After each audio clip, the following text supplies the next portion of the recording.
So peptides are short chains of amino acids. Your body actually already makes thousands of them daily and naturally. You just can't cheat the body. It was a lot. No. Physically, it was so much on me. And I didn't feel well for a long time. Do you believe in peptides? By the way, I'm signing up. I just had so many. Obsessed. Okay, but I have had some blood sugar stuff, so I was worried to start. I would be shooting in places I didn't know I had. I could. Shooting stuff up in places I didn't know I had. And the response was, I do. So common today. I'm going to quickly walk you through how I dose my peptides. I'll share more about GHK Basic later. My husband and I are both dosing daily. They're a huge buzz right now, and you guys asked for me to make this video to clear it all up, and I'll do that today.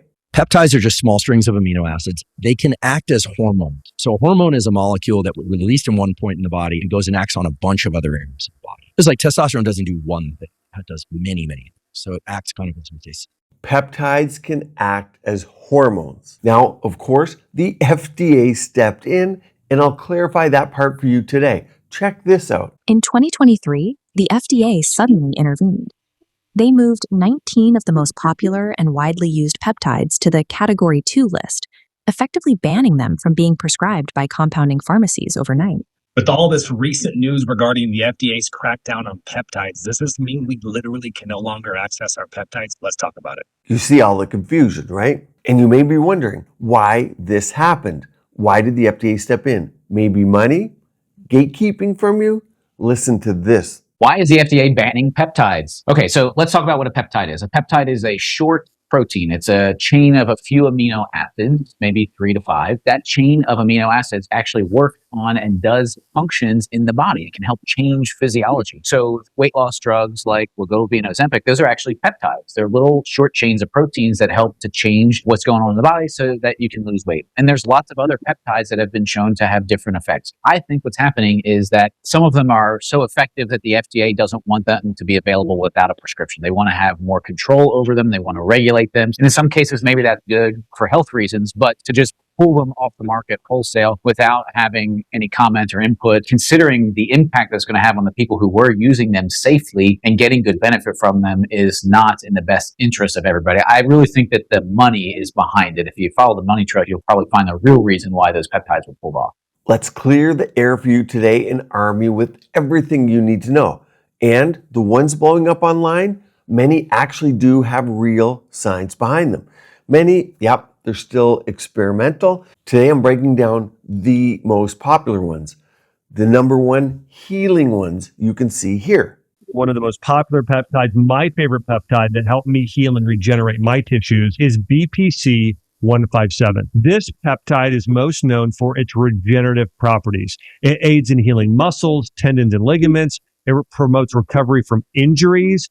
It is a synthetic peptide derived from something called body protective compound, which is naturally found in the gastric juices of your stomach and your duodenum, where it plays a role in protecting and healing the gut lining. We'll go through that one because many of you have ailments you're trying to heal. Number two, they're used in muscle building.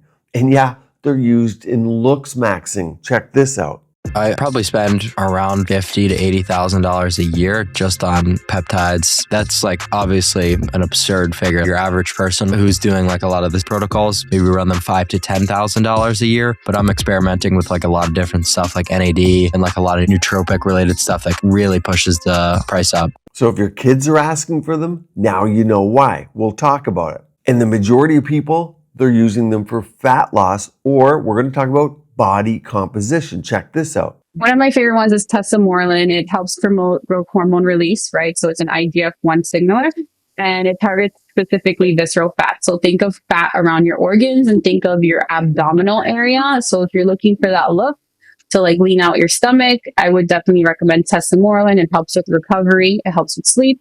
And it helps you stay young. It's one of our fountain of youth, right? So I do love tesamorelin. So everyone has their favorites. It's actually insane what these things can do for you when used properly. What actually works, what you need to know first, which ones are FDA approved, and does that even matter to you if they're approved? It's the future of medicine. It's here today, but it's difficult to navigate. And yes, it's like having a cheat code for the human body, but nobody gave you the controller. Everyone online is yelling different instructions, and one wrong button turns biohacking into, why am I sweating at dinner time? I'm Dr. Rajani. Let's dive in. First up, the repair crew that we talked about, healing peptides. So there's BPC 157. This peptide comes from a protein in your stomach. It turns out your stomach heals very fast. It's highly acidic. BPC 157 copies that exact ability. And animal studies show it boosts new blood vessels, helps repair tendons and ligaments, muscles, and the gut lining too. Now there's small human reports and they indicate faster injury recovery and less joint pain, a big reason many take it. But big human trials, they're still limited. It's not FDA approved for those uses, to note. Next up in this category is TB-500. That's how you'll see it. A synthetic version of thymosin beta-4. It helps cells move towards injury sites and rebuilds tissue. Many athletes, they're using it like crazy. They stack it with the BPC 157. One works locally, the other more systemically throughout the body. But together, they speed up overall repair. Of note here, avoid these if you have any history of cancer. They promote cell growth and division. Now that's great for injuries, but it could be a little risky for tumors. A top one you all ask me about here on this channel, GHKCU. GHKCU is my new best friend. Let me show you my face in the sun. My skin has never looked so glowy and clear. I don't know if you can really see, and I feel like I look orange, but it's so glowy. This copper peptide drops as you age. We know that. It ramps up collagen, it fights inflammation, and it supports wound healing. Those are the properties we like. Now, I'd say this one is what I get asked most commonly about overall. I'll bring it up later in this video too, but it's used both topically, of course, as we know in skincare, but it's injected. Now, this one has stronger evidence for skin repair than most other peptides. We're a skin channel here. You guys are going to like that. Healing peptides don't make you invincible. It's important to note. They just help your body fix and heal faster what it was going to do slower. Now, let's talk about muscle and performance peptides. Growth hormone peptides, so popular. CJC-1295 plus ipamorelin. That's the most popular stack we see today. CJC-1295 gives steady growth hormone release. So people like that. Ipamorelin, it triggers clean, strong pulses, but does not spike cortisol or prolactin as much. Users report better sleep, faster recovery, improved body composition. Now, you're going to hear that term a lot, body composition. What does that mean? It means that people feel or report that they have more lean muscle, less body fat, a tighter look, or just better definition. Here's the part. Even if the scale doesn't change that much, meaning the scale may not change, but the composition is better. Fat, water, muscle, bone. You can see here, this person has the same weight, but a totally different body when she changed her body composition. 150 pounds on the left, 150 pounds on the right. Huge difference. It's that ratio of bone, water, muscle, and fat that really matters at the end. Human data does show that growth hormone will increase, but long-term studies in healthy people are quite limited here. Next up, IGF-1 LR3. This one, so to speak, skips the middleman. It goes straight to the end result. It basically is the final growth signal that your body uses. So it pushes nutrients into the muscles instead of the fat cells. Everyone likes that property. Faster recovery and noticeable size gains, especially in bodybuilding circles. You'll see this one. Or kids trying to look smacks, of course. It's an advanced peptide. You need to know that. It's more powerful in a sense than the others, but it can drop your blood sugar fast. You got to watch out. It's only for experienced users who are tracking. Use that one with caution and proper timing. Next, follistatin 344. It blocks myostatin, and this is somewhat the future of the GLP-1 drugs for weight loss. You see, myostatin is the body's natural growth brake. Animal studies show big muscle increases by using this. Human data, however, it's still quite early in this game, but I think this is one to watch, and it's coming in terms of coupling it with the GLP-1s and the GIPs, which is what you know as Mounjaro, tirzepatide, and of course Ozempic. Now, all of these, they work best with heavy training and solid nutrition to back them up. You can't just take these and watch yourself transform on the couch. Now, section 3, let's go into weight loss. Even when you feel low, you can still go. Even when you feel slow, you can still go. Even when there's no hope, you can still go. I never answer to no, man, I still go. Go, go, go, go, go, go, go. This is the biggest category. In fact, people going into their family doctors or primary care, 35 to 40% of people are asking for weight loss peptides. It's stunning. And you can't watch a show or a sports show or a sporting event without seeing these adverts all over. Think GLP-1 and GIP agonists. They crush appetite, they slow gastric emptying, and they keep you kind of feeling full, so you want to eat less. Clinical trials, 15 to 22% body weight loss. FDA approved, game changers. Now, the newest one, retatrutide. I did a complete video of that. I'll put it up here, maybe link it at the end. It was a popular video, but it's a triple agonist, GLP-1 plus GIP, but it adds glucagon. So this has a fat-burning thermogenic effect, and it seems in practice to have less facial fat loss when you go on it, whereas a lot of people on Ozempic will get Ozempic face, and they don't like that.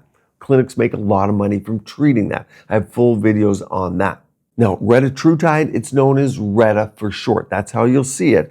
Next gen potential, still in phase 3, but I expect it to be approved at the end of 2026 or early 2027. But you can get your hands on it now from your physician and compounding pharmacies. A lot of people you'll see in the comments below and on my original video, you're on it already, I know. Now, tesamorelin, this was alluded to in that clip I showed you before. Actually did to me versus what I expected. I thought tesamorelin was only going to do one thing to me, but what actually changed was completely different, and the data really surprised me. Like most people, I expected tesamorelin to be mainly about fat loss, specifically the visceral fat. That's what it's known for, and that's what the clinical data highlights. But the first thing that actually changed wasn't my fat loss, it was my sleep. My deep sleep increased, my HRV increased, and my resting heart rate dropped. That's kind of when I realized that tesamorelin was about so much more than just fat loss. FDA approved specifically for reducing visceral fat, that's that deep belly fat that gives you the hard gut, that's fat inside around the organs, for reducing the visceral fat in HIV lipodystrophy. It stimulates your own growth hormone to target organ fat. These make fat loss feel almost like you can't lose. It's like automatic. And that's why people, and that person in the clip, loved that. She pointed to the waist, didn't she? But, and everything comes with a price, nausea is a common side effect. These are prescription tools, not casual supplements. Now, I mentioned I'll talk about the copper peptides again. We're into section 4, which is anti-aging. That's what we're interested in this channel. Collagen, skin tightening, wrinkle reduction, hair thickness is another one, often referred to as the look in the mirror result. That's why I think you guys often ask me about GHK-Cu. Another interesting one, Epitalon. Now that targets telomeres. That's the protective DNA cap that you have on your DNA chromosomes. Russian research shows cellular aging benefits and better sleep by way of what pathway? The one you know, melatonin. It works through that same pathway. It's a very interesting one, but largely experimental in the West, common Eastern Europe. Now, the truth bomb here, some peptides have strong clinical data for sure, but many rely on the animal studies and user reports, as you'll see below in the comments of this video, I'm sure. Risk exists, hormone shifts, injection site issues, and unknown long-term effects. A little bit like hormone replacement therapy we talk about, or bioidentical hormone replacement. I have complete videos on those. Long-term data tends to be limited in healthy individuals. If you're doing these, you want to get labs, you want to use pharmaceutical grade whenever possible. Peptides are powerful tools when used intelligently. Now, I want to know what's your goal so I can tailor further videos directly to what you're interested in. Healing an old injury, stubborn fat, building muscle. Drop in the comments below. I read every single one. And if you're on weight loss peptides, watch my video here all about facial changes or Ozempic face and what you can do to treat it, or better yet, prevent it, and my 10-pound rule for your face. Remember, my goal is to give you value, keep your skin and body beautiful, healthy, and vibrant.